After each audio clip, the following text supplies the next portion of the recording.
Hi guys, so I just finished watching some gameplay for all the games we were supposed to watch this week, and I will just jump right into whether or not I thought they're intuitive. So, Super Time Force I thought was pretty intuitive just because you were running around jumping and shooting when you felt it was right, and you also had the opportunity to stop and change the future. So you had to use your instincts on whether or not what you're planning to do would work. So I definitely thought that was intuitive. Um, this game was pretty cool. I think I would definitely play it just because it's interesting. And also, the audio helps add to the intensity of the game. So, as you're shooting and you level up and stop time and everything, the sound definitely follows that. The next game was Limbo. It kind of reminded me of an in between world of, somewhere between living and the afterlife. And the visuals definitely added to that. It was all black and white, and the feeling and the sound added to that as well. It was definitely intuitive because you just walk around and you do what you think is best and what you think will get you further in the game. Um, then there's Hotline Miami. It's intuitive just because you're running around, you know, hitting people and walking into rooms that you think you should and just using your instinct on what moves to make. Um, the music was pretty cool. It was just kind of added to the time period of the game. I probably won't play that one though. Then there was Mirror Moon. The music made it super eerie and space-like, so it definitely added to the feel of the game, I think.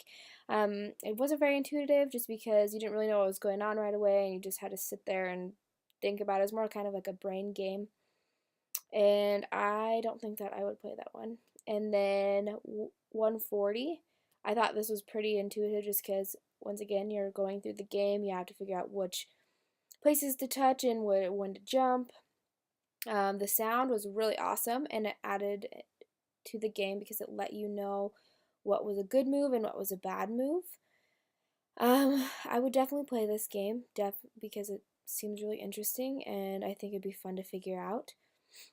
And then Autosurf, the music was awesome. I think it just added to the game altogether. It's cool that the game goes through the beat of the music, so the pace of the game is the pace of the song, and it's definitely intuitive because you have to move quickly and figure out which squares to hit. So I thought that was pretty cool, and I would probably play that.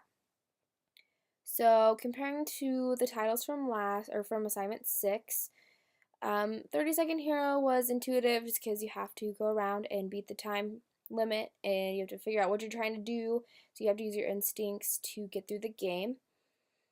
The visual and audio are pretty basic though and didn't really add anything special to the game, I didn't think. And I didn't really like that game, so I probably won't play that.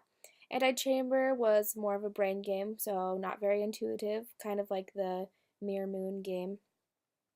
It fit, like the audio fit the game, just because it was eerie and kind of mysterious, so it added to the whole puzzle effect of the game, and I really liked that game, so I definitely would play that.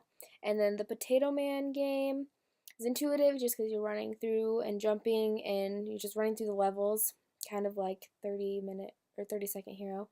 And the audio and visuals are pretty basic. Once again, it didn't really add or take away from the game. So the Magic Circle. What I got from the Magic Circle is having it refer to the player having to interact with the game, and by this, like, I think of the Wii and the Wii controllers. And the first game that pops into my head is a game called Smooth Moves. And you enter the game and you hit a level, or you go into a level, and it's kind of like Pitfall. So you're like running, but you can't control that because that's not really the game. But as the screen's going, you seem to be approaching this obstacle. But these mini screens pop up and there you have like 10 seconds to figure out what you're supposed to do, and you can either fail or succeed, and there are just a bunch of mini challenges and like miniature games within the game, and if you pass them, the big obstacle that you're running towards gets further away or slowly disappears. And so it's really awesome because it's a lot of fun and it's actually one of my favorite games. and it's very intuitive because you have to react quickly.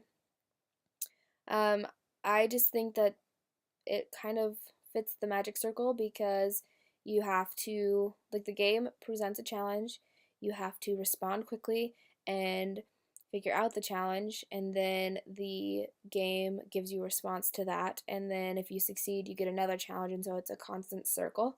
I'm not really quite sure if that's the right definition of a magic circle, but that is what I got from it. So that is all for this week. I think I covered most of everything, so let me know your feedback. Thanks.